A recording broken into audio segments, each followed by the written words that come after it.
On pourrait se croire à Trinidad, en Jamaïque, dans les petites Antilles. Mais la douceur des Caraïbes est ici inconnue. Elle n'est plus qu'un lointain souvenir, un instant de nostalgie. Cette église où la foi se veut rythmée se trouve à Londres. Ce sont des Jamaïcains, des membres du Commonwealth, donc presque des citoyens britanniques.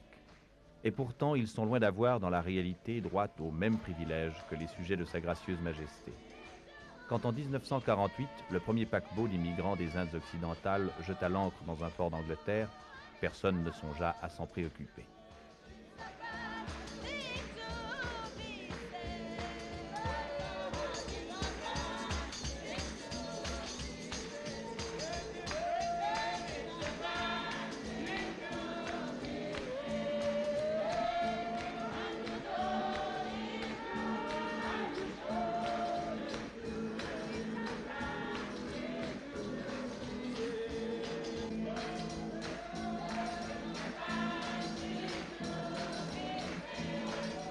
Mais les problèmes allaient naître avec la multitude. En moins de 10 ans, cette population de couleur a pris des proportions inusitées.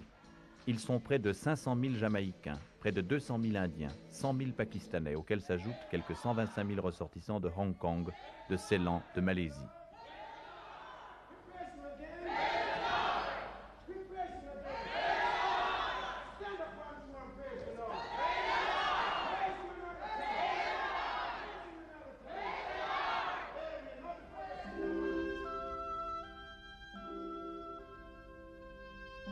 S'ils ont choisi l'Angleterre, c'est parce que dans leur pays, la surpopulation et la misère empêchent toute vie décente. Mais au jour de leur débarquement, pouvaient-ils imaginer qu'ils allaient être considérés comme des intrus par les habitants d'une métropole tant admirée? Ils ne constituent que 2% de la population britannique. Mais les mêmes problèmes que la Suisse connaît avec ses 20% d'Italiens et d'Espagnols se reposent ici.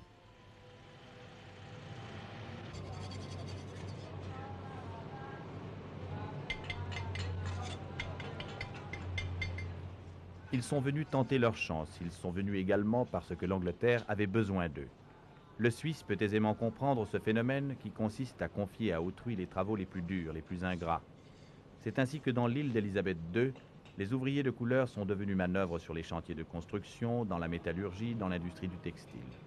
Plus précisément dans les filatures de coton, Indiens et Pakistanais se partagent des tâches malsaines. Faut-il s'étonner si la tuberculose fait des ravages? 1 million d'immigrants de couleur, cela représente 2/3 de la main-d'œuvre étrangère. Cela représente surtout un appoint indispensable. Plus le travail est dur, plus la paye est maigre, plus on les accueille à bras ouverts.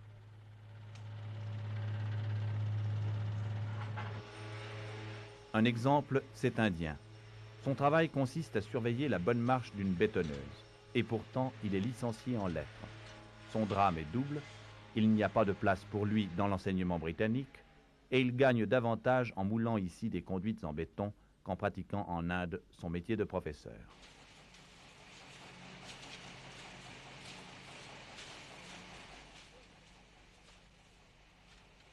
La discrimination est multiple et subtile.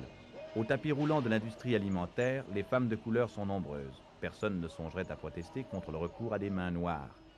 Mais chaque fois que la chose est possible, on sépare les races. D'un côté la noire, de l'autre la blanche. Il paraît que l'odeur du noir incommode le blanc et par conséquent affecte son rendement à la chaîne. Le maximum de la main-d'œuvre de couleur tolérée par les syndicats est dans chaque entreprise 30% de l'effectif total. Mais les syndicats se montrent plus généreux dès qu'il s'agit du travail de nuit. 75% de ce travail est effectué par des gens de couleur. Les responsables des syndicats ont aussi réussi à obtenir des chefs d'entreprise que la main-d'œuvre féminine de couleur soit limitée à 12% du total.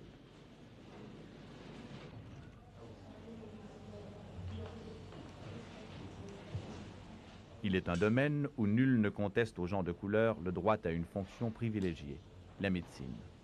Plus de 4000 médecins de couleur, en majorité des Indiens, occupent dans les hôpitaux d'État les postes de chef de clinique. Des infirmières et infirmiers des Indes occidentales ont choisi l'Angleterre parce que les cliniques de leur pays faisaient faillite. Le résultat le voici. Si jamais une crise raciale devait éclater, une grève des gens de couleur aurait au fait de paralyser le service national de santé.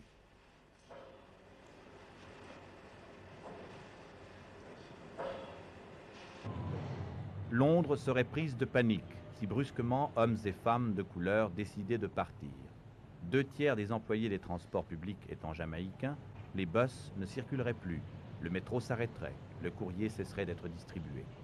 D'ailleurs, les Anglais, avec humour, ne manquent pas de relever que ce qu'Hitler n'avait pas réussi à faire, les gens de couleur, eux, le font, ils occupent l'Angleterre. Nous avons rencontré l'un de ces employés jamaïcains des transports londoniens. Robert May, faites-vous partie d'un syndicat? Yes, yes. It's a condition of the job that you must belong to the Transport Oui, and c'est la General Workers condition Union. pour pouvoir travailler. We haven't any special Nous n'avons pas de représentant de couleur au syndicat. No, we haven't. Au début, What I can nous tell n'avions you pas le is droit de faire that partie du at syndicat. first, Mais quand le recrutement when des they started Jamaïcains s'est taking us intensifié, on London les syndicats ont compris que c'était dans leur intérêt de nous accepter comme membres. But when they started taking so many colored people, the union realized it would be to its advantage to have us in. There is no chance of Nous n'avons promotion. aucune chance d'avancement. Certains chauffeurs et receveurs de couleur avaient posé leur candidature pour parvenir à un poste But plus what I élevé. can say is Ces that candidatures these ont été colored, acceptées, uh, mais aucune drivers suite ne leur a jamais été have donnée. applied for promotion from time to time. We are accepted, the application is accepted, but it goes no further. They Cette destroy our discrimination homes. existe They aussi smash dans la the vie de glass tous les in them. jours. They Ils break s'attaquent the à nos walls maisons, down. ils brisent And nos we gotta be vitres. constantly Nous avons sans cesse des repairing. frais de réparation. And because Ils le they font do it parce que nous because sommes des gens de couleur. they know Vous avez that pu it's a remarquer que colored devant man. la maison, c'est toujours You sale. notice when you're J'essaye coming bien in, d'observer the une front certaine of our propreté, house is mais les always voisins jettent dirty. toutes leurs ordures devant chez moi. As often as we try to keep it clean, they do these things, they throw the litter there again. Il y a donc discrimination. We are, definitely. Definitely. Ce n'est plus de la discrimination raciale, c'est déjà une forme de haine. Cette fenêtre a été cassée 12 fois à coups de bouteille. Le propriétaire, un Pakistanais, a renoncé désormais à la remplacer. Devant la porte de ce cottage, occupé par un Jamaïcain, le Ku Klux Klan anglais a brûlé la fameuse et menaçante croix de feu. L'hostilité raciale, elle se manifeste dans ces croix gammées, dans ces graffitis injurieux, les noirs à la porte. Ce sont les manifestations d'un sentiment détestable de supériorité non prouvée. L'hostilité raciale, elle se manifeste surtout dans la discrimination en matière de logement. La pénurie de logements explique l'aspect dramatique de la question. Seulement de cette pénurie, les gens de couleur ne sont pas responsables. Elle existait bien avant leur arrivée massive. Est-il juste dès lors d'accuser les Noirs d'occuper les logements disponibles, comme les Suisses reprochent aux Italiens d'accaparer les appartements?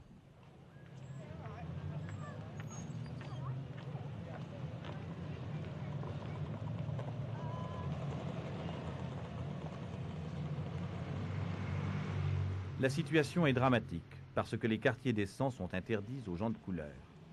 À mesure que grossit le flot des immigrants, les frontières du ghetto éclatent, poussant les Blancs à fuir vers d'autres quartiers. Ici règne le spéculateur de toute race. Le Noir, s'il désire acheter une maison, devra la payer à un tarif prohibitif. Il lui faudra donc s'endetter. Et pour s'acquitter le plus rapidement possible de ses dettes, il remplira son immeuble de gens de couleur, prêts à verser des sommes vertigineuses pour avoir un toit sur la tête.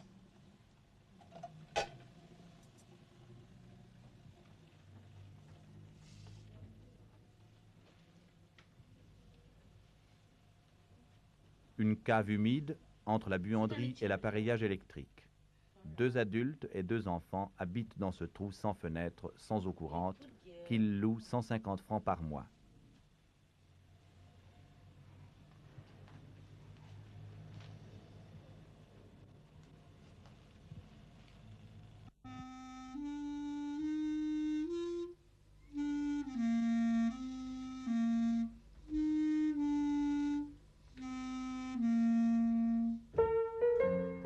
Il y a sans doute des exceptions.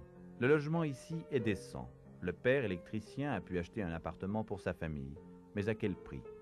La discrimination raciale n'épargne rien, surtout pas le portefeuille. Écoutez la mère de famille. Because, for instance, the house that we buy, Juste avant que nous achetions cette maison, elle avait été offerte à des Blancs pour 6 000 francs. Nous, nous avons dû payer 25 000 francs.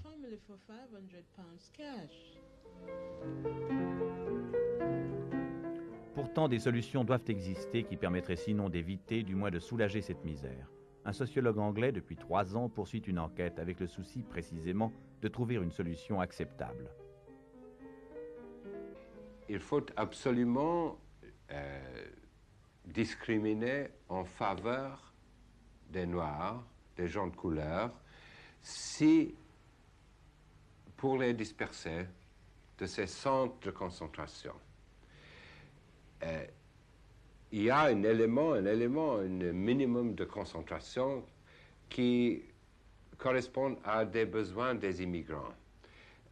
Si on n'a pas une culture très définie à soi, qui est le cas avec les Jamaïcains, peut-être pour solidarité, il faut se concentrer à un certain point.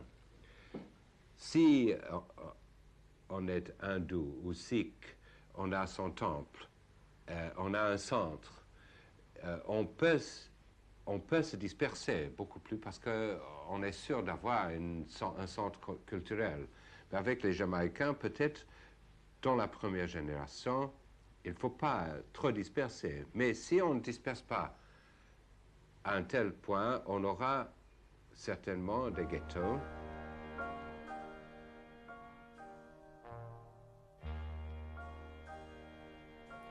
Il y a quelques années, ces rues étaient le théâtre de querelles souvent sanglantes. Armés de bouteilles à lait et de chaînes de bicyclettes, des bandes de jeunes voyous pour chasser les intrus de couleur. Aujourd'hui, le calme en apparence est revenu. Les violences de Los Angeles n'ont pas cours ici. Il n'empêche que les conditions de vie du ghetto, la difficulté à s'adapter aux règles de l'existence britannique, la dureté du travail, le dépaysement aussi pèsent d'un poids à peine tolérable sur l'homme de couleur. Un rien parfois suffit pour qu'éclate l'incident. Témoin l'aventure que nous avons vécue au marché de Brixton. Dans ce quartier de Londres, les Noirs sont nombreux. Nous désirions filmer quelques scènes, mais à peine avions-nous sorti la caméra de sa housse que des passants se précipitaient sur nous pour entraver notre travail.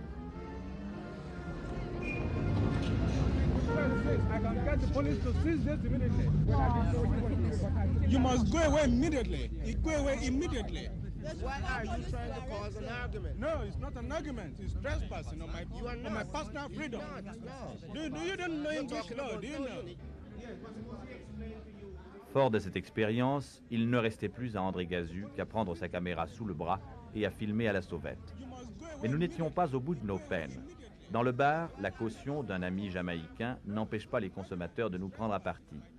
C'est que ces gens ont peur. Trop d'images ainsi filmées ont servi à les discréditer auprès de l'opinion britannique. Ils sont inquiets aussi parce qu'ils se sentent menacés par la loi sur l'immigration. Le gouvernement conservateur, il y a 4 ans, jugeait nécessaire de restreindre les entrées d'immigrants de couleur. Une fois au pouvoir, le gouvernement de M. Wilson allait encore renforcer les mesures prévues. La loi a institué pour les gens de couleur un système de quotas inhabituel dans les mœurs anglaises. Elle prévoit des mesures de déportation pour les contrevenants. Nous avons posé à notre sociologue la question « Quelles seront les conséquences de ces restrictions pour le proche avenir ?» Je pense qu'il y aura pas plus de 5500 entrées chaque année d'ici à 1980. Si l'économie demande plus de travail, on va chercher dans les pays blancs. Mais alors, c'est de la discrimination. Si, il y a une discrimination contre le tiers-monde, parce qu'on tire du tiers-monde les gens, les médecins, les instituteurs, les dentistes, dont le tiers-monde a beaucoup plus besoin que nous. Et ce n'est pas très moral, ça. Et toute la politique est amorale dans l'immigration. Après un certain temps, il y a un sens de frustration que rien n'était plané, rien n'est réussi avec ces gens-là, que c'était toujours les besoins économiques qui dictaient la politique. The time is 9 o'clock, and now the third in a series of programs for viewers from Pakistan and India.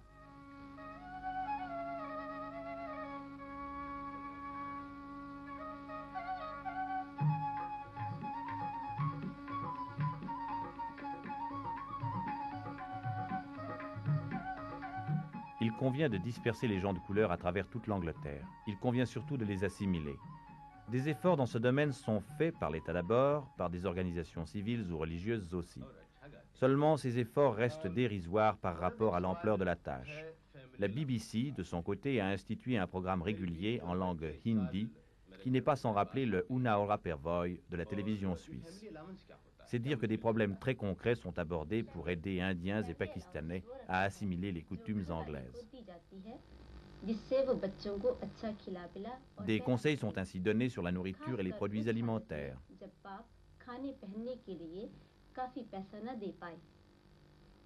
D'autres sur l'achat des voitures d'occasion et la manière d'obtenir un permis de conduire.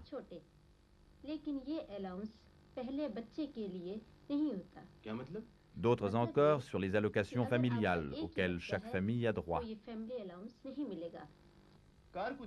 D'autres enfin sur le moyen de se chauffer dans un climat qui ne saurait rappeler celui de l'Asie.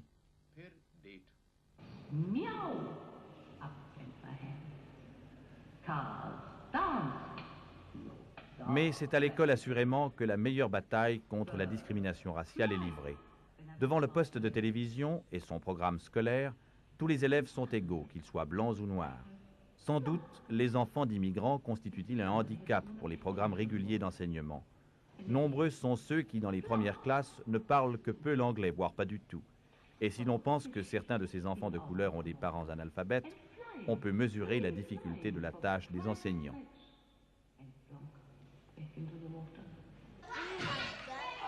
Le ministère de l'Éducation nationale a posé comme principe que la proportion des élèves de couleur dans chaque classe ne devrait pas dépasser 30%. C'est là un plafond idéal que crève régulièrement la réalité. Les élèves de couleur représentent généralement la moitié de l'effectif total. Au-delà des inconvénients qu'une telle situation peut créer, la règle d'or dans toute l'Angleterre est respectée. Sous aucun prétexte, élèves blancs et élèves de couleur ne doivent recevoir un enseignement séparé.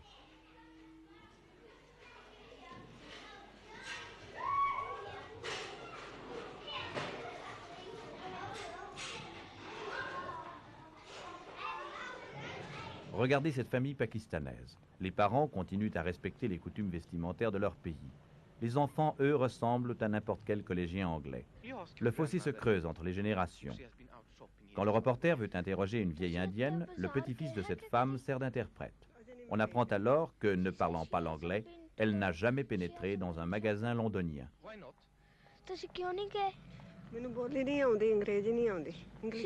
She said she doesn't know how to speak English.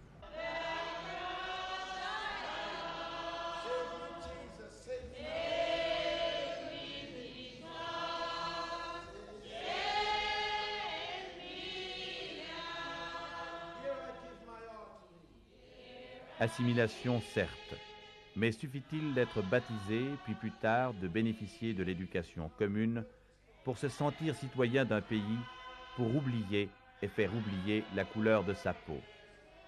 Comme le disait George Orwell, tous les hommes sont égaux devant la loi, mais il y a des exceptions.